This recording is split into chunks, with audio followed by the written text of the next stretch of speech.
Customer relationship management concept and technologies. हम discussion की तरफ बढ़ने लगे हैं पार्ट 2 के ऊपर, विच इज स्ट्रेटेजिक सीआरएम। और स्ट्रेटेजिक सीआरएम जो है वो 3 चैप्टर्स के ऊपर बेस करता है। हम डिस्कशन का आगाज करेंगे चैप्टर नंबर 5 से, जो कि कस्टमर पोर्टफोलियो मैनेजमेंट के हवाले से है। और कस्टमर पोर्टफोलियो मैनेजमेंट क्या होता है, कस्टमर पोर्टफोलियो मैनेजमेंट क्या स्पेसिफाई करता है, उसमें सबसे पहले जानने के लिए जरूरी है कि कस्टमर क्या होता है। तो कस्टमर का context would be very different, क्योंकि कस्टमर अगर बिजनेस टू बिजनेस है तो customer would be a business, an organization, a hotel, a restaurant, a cafe, an institution, a factory, a industry, could be anything. जबकि अगर B2C के context के अंदर बात करेंगे तो the customer would be household और end user. Customer portfolio management B2B और B2C दोनों कॉन्टेक्स्ट के अंदर डिफरेंट तरीके से की जाती है। सबसे पहले हम समझते हैं कि कस्टमर पोर्टफोलियो मैनेजमेंट है क्या। तो कस्टमर पोर्टफोलियो क्या होता है? Customer portfolio is the collection of mutually exclusive customer groups that comprise a business entire customer base.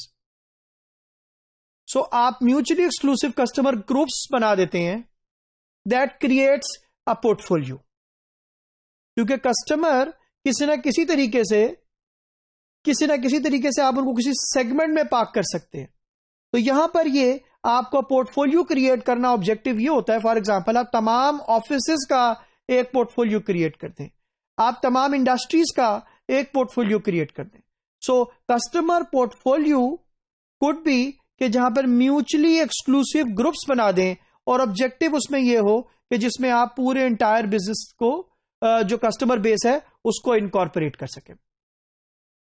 Customer portfolio समझने के बाद कस्टमर पोर्टफोलियो मैनेजमेंट के क्या क्या ऑब्जेक्टिव्स हमारे पास हैं, हम इस बात को समझते हैं।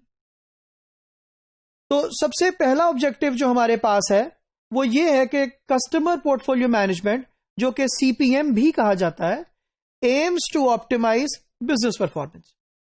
तो पोर्टफोलियो मैनेजमेंट का जो बेसिक ऑब्जेक्टिव है वो बिजनेस परफॉर्मेंस है, whether that means sales growth, enhance customer profitability और something else across the entire customer base. तो जो वन लाइनर है वो बड़ा सिंपल है, is to enhance business performance.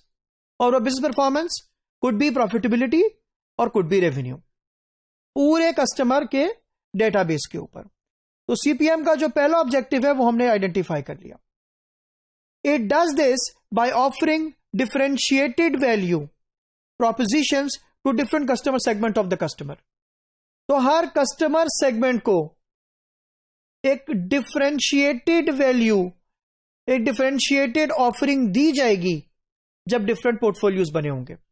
तो दूसरा ऑब्जेक्टिव यह है पोर्टफोलियो मैनेजमेंट का कि आप एक सेट ऑफ ग्रुप को, एक सेट ऑफ कस्टमर को, एक कस्टमर पोर्टफोलियो को कोई ऐसा प्रोडक्ट सर्विसेज ऑफर कर सके कि जो कि डिफरेंशिएटेड हो from the other portfolio customers. क्योंकि मिजाज, रिक्वायरमेंट, इंडस्ट्री की नीड, एवरीथिंग कैन वेरी। तो ये 2 की ऑब्जेक्टिव्स हैं जो कि कस्टमर पोर्टफोलियो मैनेजमेंट के हैं। अब हम डिस्कस ये करते हैं कि B2B कस्टमर्स कैसे डिफर करते हैं फ्रॉम द B2C कस्टमर्स। क्योंकि जिस तरीके से मैंने आपको बताया कि कॉन्टेक्स्ट दोनों के केस के अंदर पोर्टफोलियो मैनेजमेंट का चेंज हो जाएगा। सो क्या डिफरेंशिएट करते हैं, हम पहले इस बात को समझ लेते हैं। सबसे पहले फ्यूअर इन नंबर्स। जो B2B हैं वो नंबर्स में थोड़े होते हैं as compare to B2C। For example, B2C 220 million लोग हैं, B2B would be 1 lakh organizations, 1.5 lakh organizations, bigger in size. So B2B का जो साइज है वो as compare to B2C are bigger, because businesses once they deal in terms of for the whole organization. In the B2C के case के अंदर it is the end hold, it is the household and user जिसकी बात हो रही है। Close relationship with the supplier. जो तीसरा डिफरेंस है वो ये है कि B2B के अंदर closer relationship with the supplier maintain किया जाता है, जबकि B2C के कॉन्टेक्स्ट के अंदर सप्लायर के साथ डायरेक्टली रिलेशनशिप हार्डली मेंटेन होता है। आपका चैनल इंटरमीडिएरी के साथ रिलेशनशिप तो हो सकता है, but with the supplier with the manufacturer relationship नहीं होता।